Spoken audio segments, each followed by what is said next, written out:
نہج البلاغہ میں امام علی علیہ السلام فرماتے ہیں علم مال سے بہتر ہے، کیونکہ علم تمہاری نگہداشت کرتا ہے اور مال کی حفاظت خود تمہیں کرنا پڑتی ہے۔ ناظرین، کتنے پیارے جملے ہیں امام علی علیہ السلام کے علم کی اہمیت کے بارے میں۔ اگر ہم ان کو سمجھیں، کتنی خوبصورت بات ہے، کتنی پیاری بات ہے، اور یہ حقیقت ہے کہ علم انسان کی حفاظت کرتا ہے، اور مال جو ہوتا ہے اس کی حفاظت ہمیں خود کرنا پڑتی ہے۔ جس کے پاس مال ہوتا ہے اس کی پوری کوشش ہوتی ہے کہ اسے چھپا کر رکھے کہ کہیں چوری نہ ہو جائے، یعنی اس کی حفاظت کرنے کے لیے اسے بہت زیادہ مشکلات کا سامنا کرنا پڑتا ہے، بہت سی تکلیفیں۔ اور جو علم ہوتا ہے اس کی ہمیں حفاظت نہیں کرنی پڑتی، بلکہ یہ ہماری حفاظت کرتا ہے۔ علم کی امام علی کی نظر میں بہت زیادہ اہمیت ہے، علم بہت ہی اہمیت والا عمل ہے۔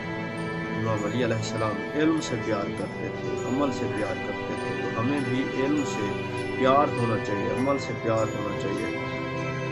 امام علی علیہ السلام کا ایک دوسرا فرمان ہے، امام علیہ السلام فرماتے ہیں یاد رکھو کہ علم حاکم ہوتا ہے اور مال محکوم۔